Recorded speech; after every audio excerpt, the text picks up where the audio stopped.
I'm going to speak about HIV prevention and state-of-the-art approaches to do this. Currently, we know that the power of PrEP is quite significant and is a significant key to help us reduce HIV both locally and across the world. In various studies around the world, we can see these reductions ranging from 74% in Kenya and Uganda to a 32% reduction in Sydney. And so scaling up PrEP for use overall is very, very important. We know that when we look in Boston, looking at new infections over 5 years, you can see a significant reduction with only 0.13% of the people who are currently getting PrEP having new infections compared to 1.34%, almost a 100-fold different.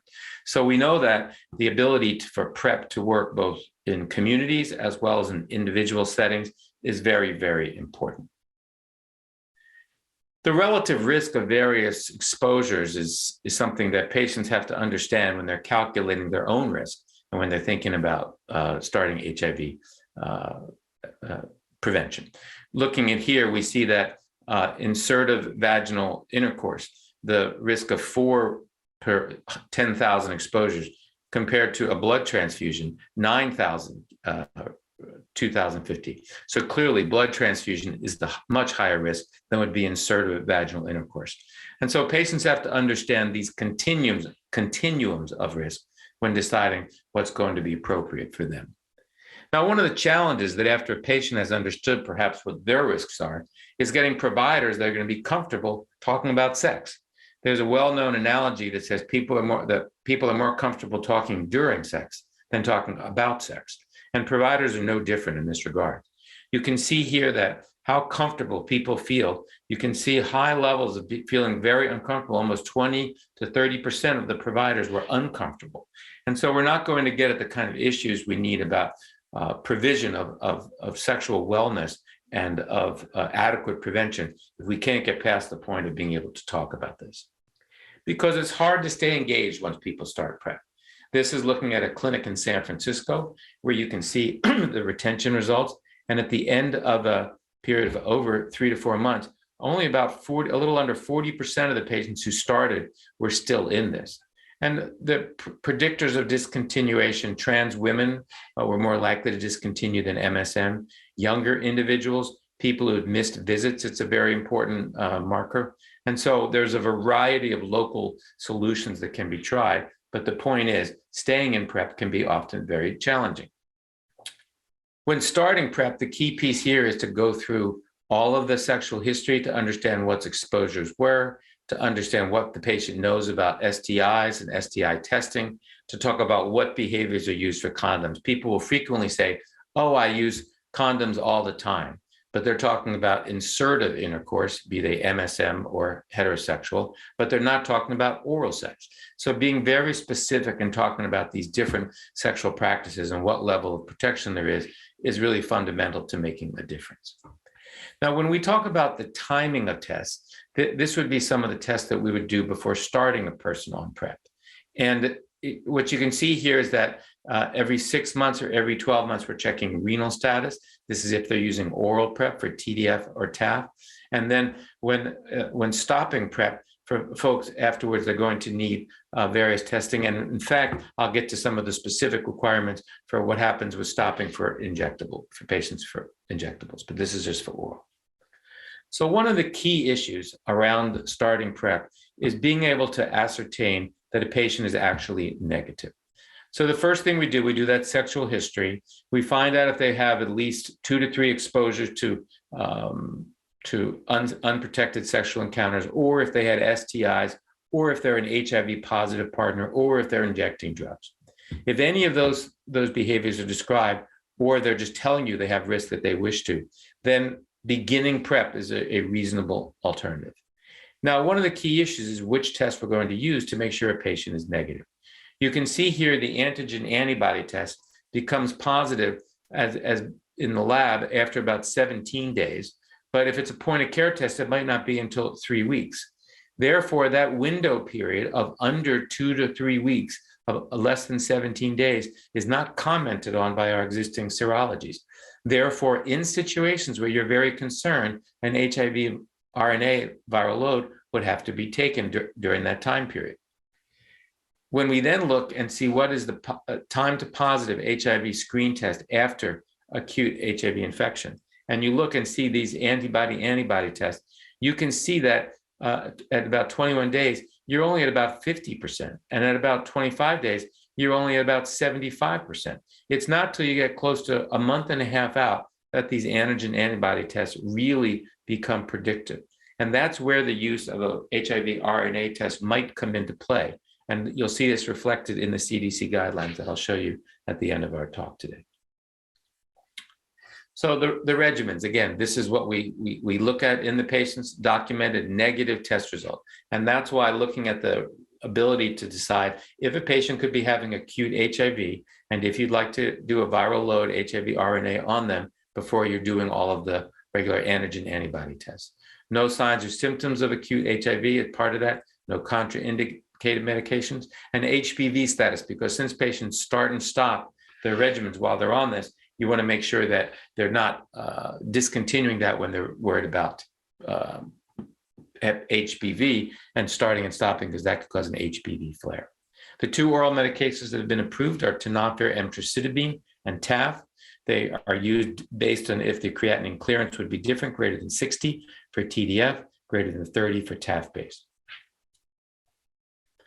There have been the ability to look at the use of TAF was evaluated during the DISCOVER study, where TAF-based regimens were compared to TDF. And what you can see here is that the incidence was much higher with the TDF-based regimens, and it favored FTC TAF. However, the statistical results established non-inferiority. They were not seen as superior. So both TDF and TAF are approved. However, TAF is not currently approved for cisgender women. It is approved for MSM and transgender women, but not for cisgender women. So TDF FTC is the only oral regimen approved for cisgender women. The rationale behind the development of TAF was that it was more sparing on bone and kidney. Here's data from the IPREC study that shows that in patients who started TDF, when they had about a 1% change in bone mineral density, and when they discontinued that, their bone mineral density improved, I think establishing pretty clearly that the TDF was responsible for that decline in bone mineral density. In fact, they went further to show in non-adherent patients that didn't have levels of drug in their system, they didn't have those same drops. And the same thing can be seen in the spine BMD.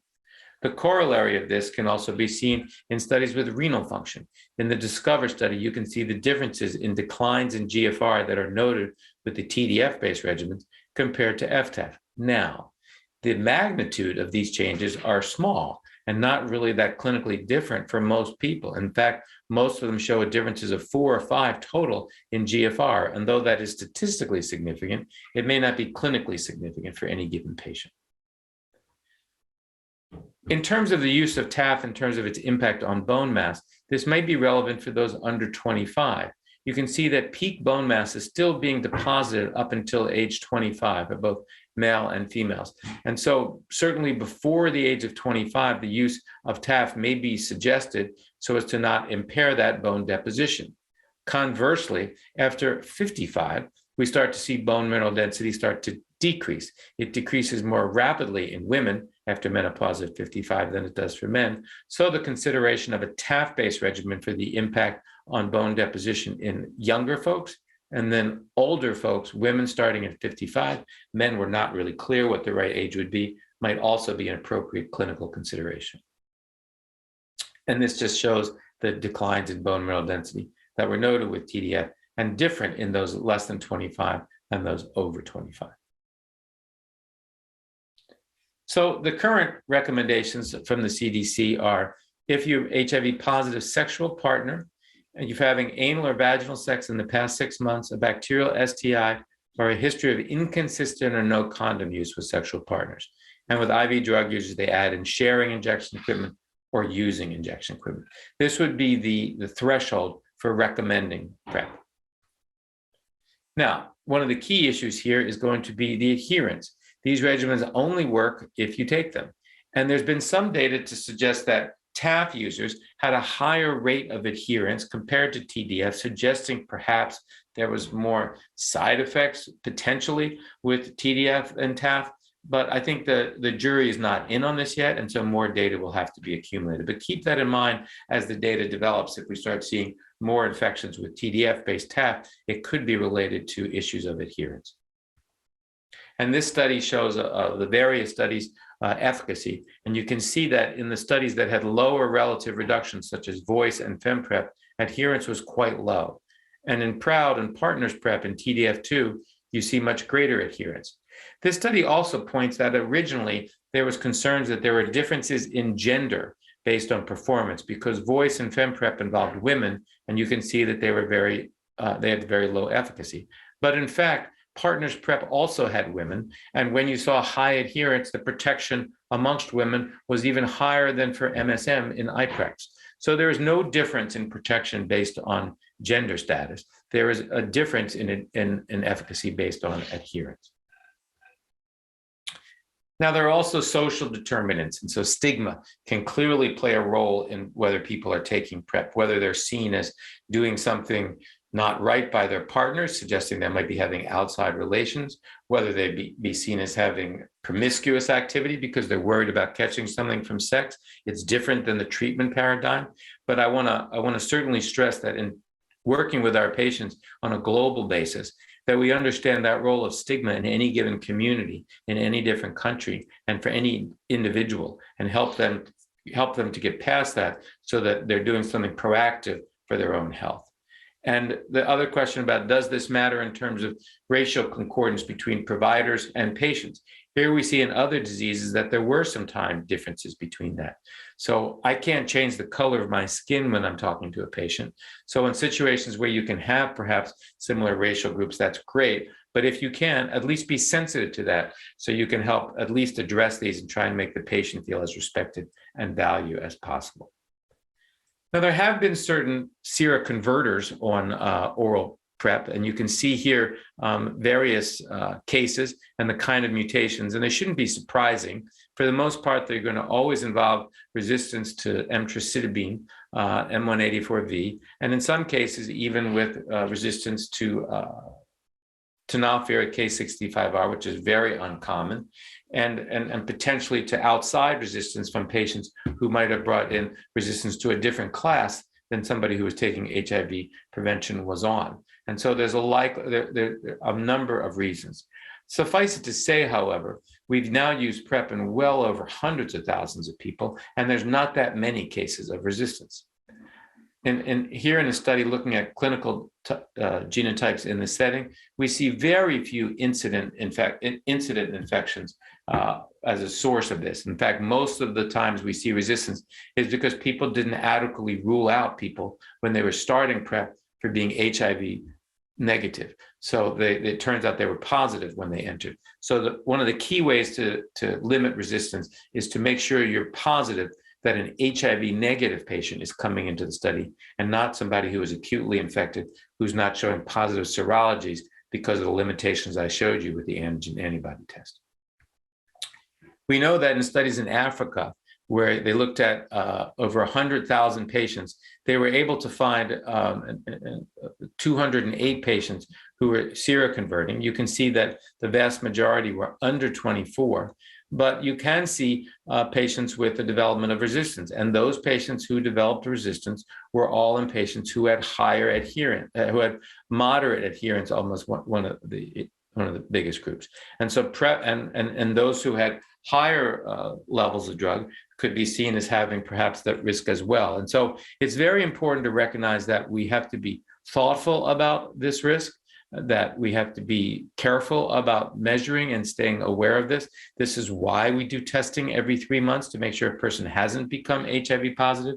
And if so, getting a genotype immediately and putting them on treatment rather than continuing them on PrEP. I'd like to switch the discussion now to injectables and not oral PrEP. There's been studies done in both men and women, HPTN 083 was for men, 084 for women. We're looking at long-acting injectable cavitegravir, an integrase agent. The other studies that we looked at before were nucleoside reverse transcriptase agents. And in these studies, you can see there's an oral lead-in of both oral cavitegravir compared to oral TDF-FTC, and then followed for Q8 weeks, and then with a tail after the patient stops the injectable, they have to go on oral regimen because the waning doses of the injectable gives them a dose that's low enough that they could develop resistance and not high enough to prevent HIV acquisition. That's the rationale for the step 3 tier. However, during this period of time, in these studies, you had statistically significant higher rates of HIV acquisition in the oral arms than in the cavitegravir arms. And so both studies were discontinued by the DSM because the studies showed efficacy at such an earlier point. This efficacy was really driven by lapses in adherence in the TDF arms, and not because TDF didn't work. And there was less adherence issues in the injectable arms for obvious reasons compared to the TDF-FTC oral arms. This in the HPTN 083 in MSM and trans women, you can see the difference in the infections, but it also tells you the timing of these infections. And you can see here that the first 4 were infections that occurred at baseline, in other words, people who were probably already HIV positive when they started.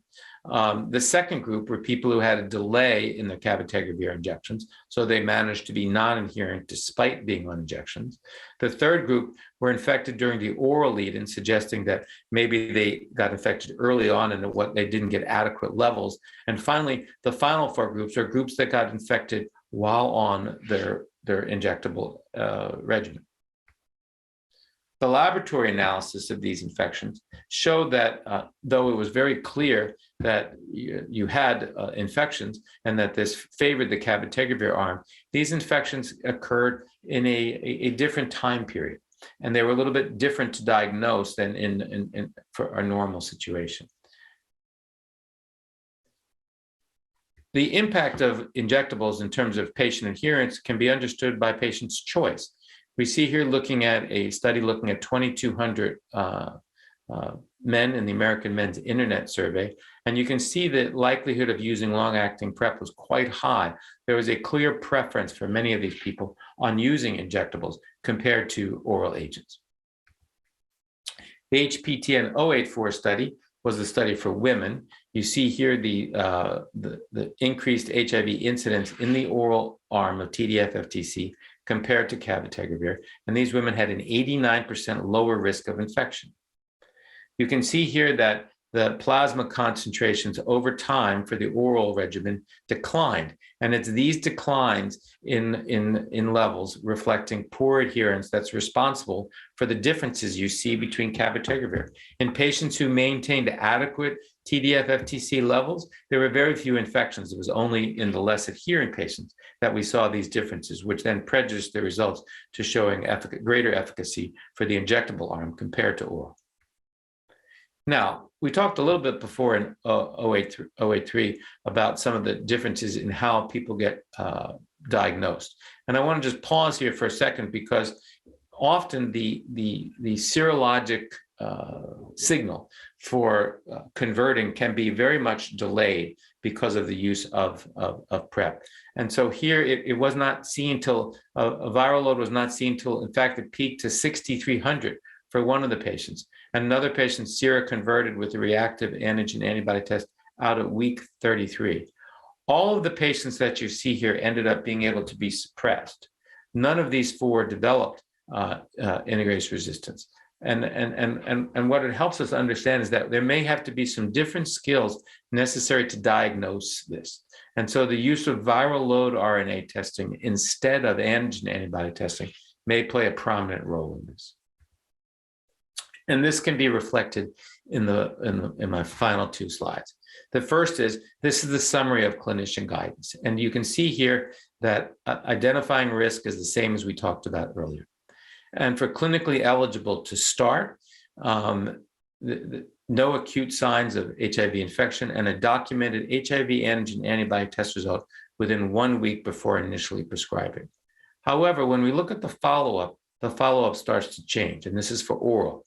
The follow-up says that every 3 months, not only do you need an antigen antibody, but you need an HIV RNA assay to really assess those people who might have had intercurrent sexual contact in less than the 21 days before that antigen antibody test, and also to make sure that they've not converted. And then the usual STI tests. For injectable, for Cavitegravir, what's different here is that the inclusion criteria for who would be able to enter the study are the same. The clinically eligible, again, a documented negative antigen antibody test result within 1 week. However, the follow-up is different. The follow-up for the Cavitegravir arm, because of the risk of resistance, says that 1 month instead of 3 months for oral, 1 month after, an antigen antibody test and an HIV RNA has to be done. And then every 2 months thereafter, an antigen antibody test, RNA assay, and all of the usual laboratory tests for STIs, as well as renal and liver function are appropriate. So this is really the difference. And there are many people who feel that the issue around whether to do this at 1 month or really at the time of initiation is still an individual discussion. The CDC guidelines didn't recommend this, but I know a lot of providers, because they're concerned about missing early infections, could be using this both with oral and with injectable patients to make sure that you're sure that a person's not having any early seroconversion despite negative tests. The CDC didn't feel that was necessary. The rationale for that is also it can increase the cost in countries where the cost of these tests are relevant. So how do you spend your money wisely? Which is why for oral, they recommended it at the 3 month point. And for injectables, they recommended it at 1 month and then every 2 months thereafter. That concludes our talk today. I thank you all for your attention. Thank you very much.